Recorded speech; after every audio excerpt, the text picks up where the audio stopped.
Relax, relax, relax, relax. That's fine.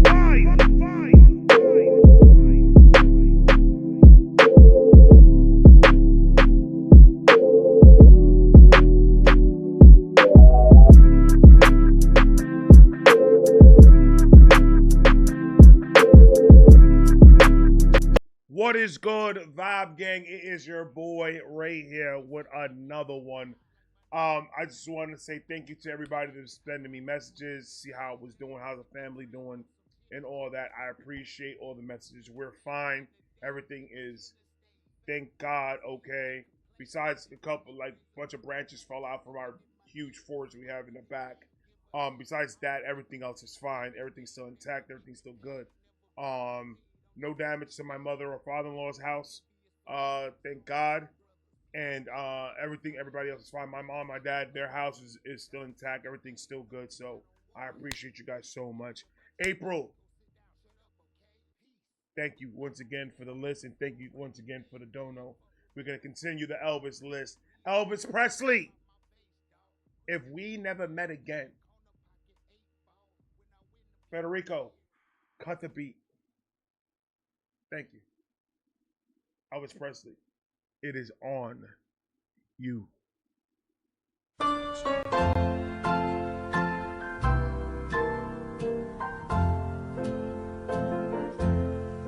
Soon we'll come to the end of life's journey, and perhaps never meet anymore, till we gather in the heavens bright city, far away on that beautiful shore. If we never meet again this side of heaven, as we struggle. Hold on. First of all, I didn't know that Elvis Presley was getting his first communion. That's a first communion suit right there. I had one just like that, but it was instead of the white, instead of the eggshell, it was white. It was black. I mean, I did the gracias Dios, amen. I did all of it. I did all of it. Why do I feel like I've heard this song, but I know it wasn't from Elvis? The words sound familiar to me. But of course, Elvis has a way of just gently play. When you listen to Elvis do gospel, it's like if Elvis takes his words and he places it in your ear canal. You don't hear it. He just pours it into your ear canal, and you just absorb it through your ears. It makes your earlobes really wiggly.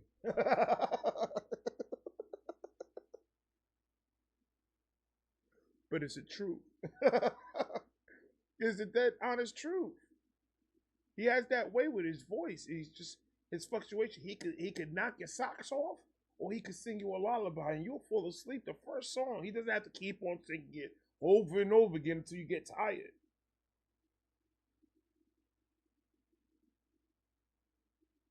But I think that was his first communion, like when he accepted Lord Jesus as his Savior.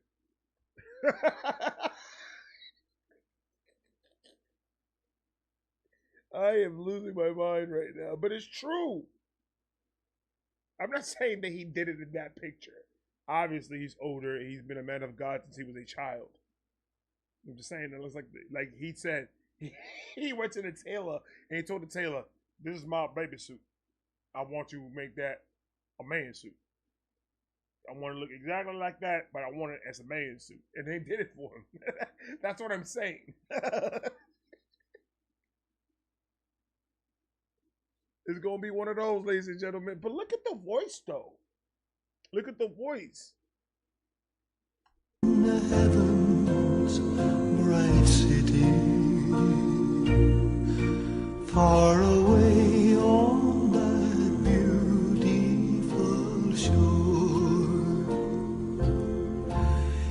we never meet again this side of heaven. It sounds so good. It just sounds so good, man. This sounds wonderful. Hey, before I forget, if you guys want to see the trip that we took, I did a video collage of the trip that we took. It's on my Storytime with Ray page. That thing that I was talking about me doing Storytime with Ray in one day. It starts this Sunday. I'm just gonna sit in the studio and do a whole bunch of Storytime with Rays and just spread it out throughout the week. So I got that coming this Sunday. So I appreciate you guys' patience on that. For real, for real. But I'm getting started. The side of heaven, as we struggle through this world and this struggle, there's another meeting place somewhere in heaven. I ain't gonna lie, they made Elvis's lips juicy. Hold on. Hold on, man. They made his lips plump. Oh, Lordy Lord. I have never said that a day in my life. I've never said, oh, Lordy Lord. Elvis would be the only motherfucker that would make me say those words. Oh, Lordy Lord. You can't be doing that, man. Elvis. Stop.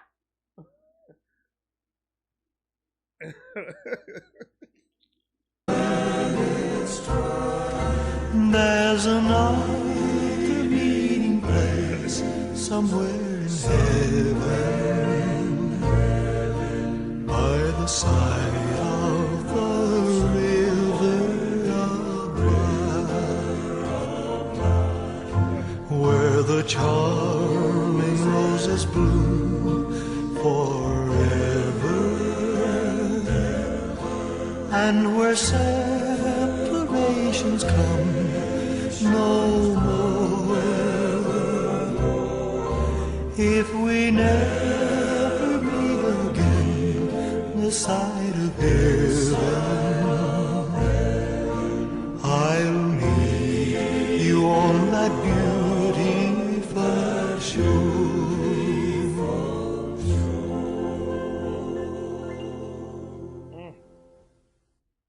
I'm gonna tell you what. I'm gonna tell you what. That's going on the meditation. That's going on the meditation list. You have to. Any song that is soft like that, it has a message in it. I could use. It's all about just getting into a place where you can just be relaxed. Elvis does that for me. Elvis gives me that relaxation in my mind that I need.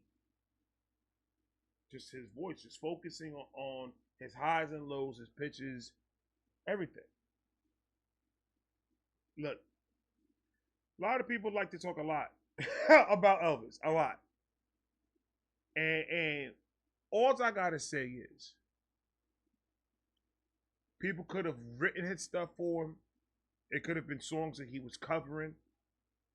You could think and say whatever you want. The fact of the matter is, it was Elvis's voice and it was Elvis's heart deciding what he did with his money.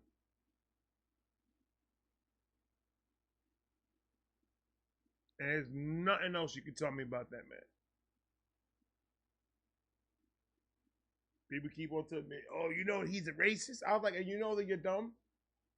Your mother didn't raise you right. That's just what it is, because it's not a fact. That's where you're getting it twisted. It isn't a fact.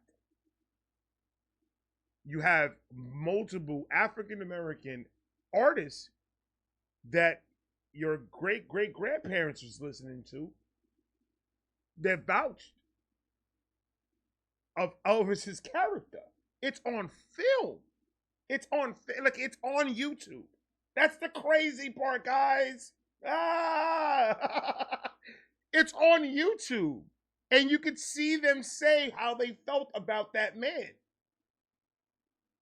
So how can people take that that agenda and continue on pushing it when there's absolute fact that wasn't a fact? It doesn't make sense, ladies and gentlemen. This is what I'm saying. I'm gonna say I've said this already a million times for all the old school Vibe Gang members that been here for a minute. Y'all already heard me say this a million times. The only thing that I knew about Elvis Presley before I started reacting to him, the only thing that I've heard about him, how he passed away, him being a racist,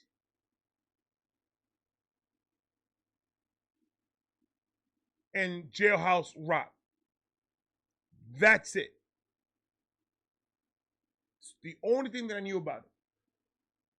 The first couple of videos that I did was me seeing the documentaries and seeing the interviews and then I was like, I was absolutely freaking wrong. And holy crap, why didn't nobody tell me this motherfucker can actually sing? Those were my first two impressions of him.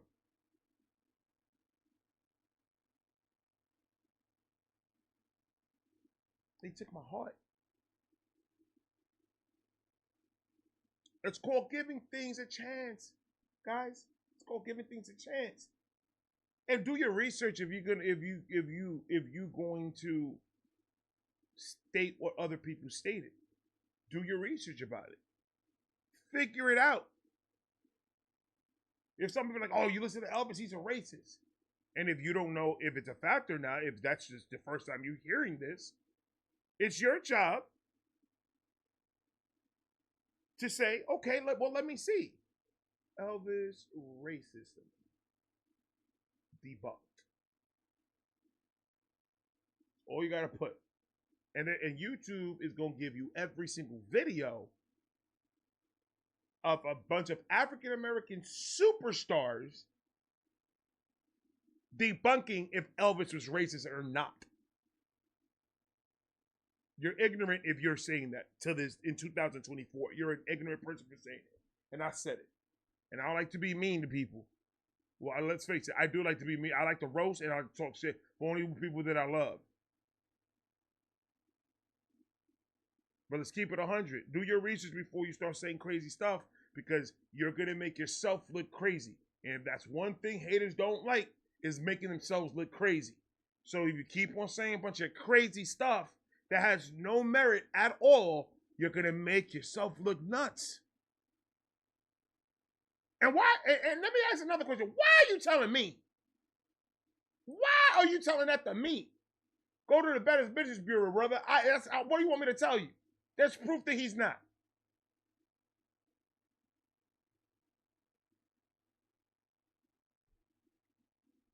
It's on YouTube, bro. And the reason why I say look it up is because if you had enough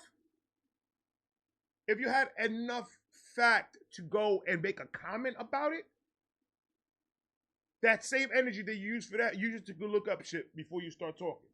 That's all. Look up shit before you start talking. So use that same energy that you're using to say dumb stuff. Because it's not factual. It's you're trying to start an argument in the comment sections. And when people come and try to give you fact, you start reflecting and start talking crap. But you see, when you're in a debate with somebody, when you're debating somebody, and you start giving them facts, and then people start like making fun of the way you look, or they're deflecting because they have nothing else. When you hit people with facts, their brain shorts out, and then they go say a bunch of crazy stuff. Do it with your mother. Don't do it with Elvis. Let's leave it at that. Do it with your mother. Do not do it with Elvis, because there's not one thing that any of you guys have told me that is an absolute hard-earned fact. It sounds like a whole bunch of shit that people's feeling. I feel like he's that type of person. Because there's nothing stating that. Did he have a lot of women? It's Elvis. Why wouldn't he? Look, listen. If the lead singer from Aerosmith could get a whole bunch of women fainting for him, Elvis Presley is not a shock that he had a whole bunch of women after him. Was it?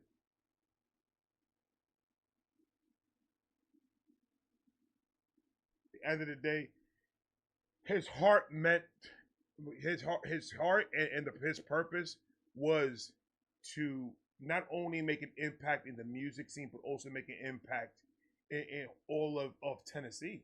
And like Elvis is really respected out there, and and people love him out there. There's not only about the music that he made, it's about the person that he was, and everybody in Tennessee is that.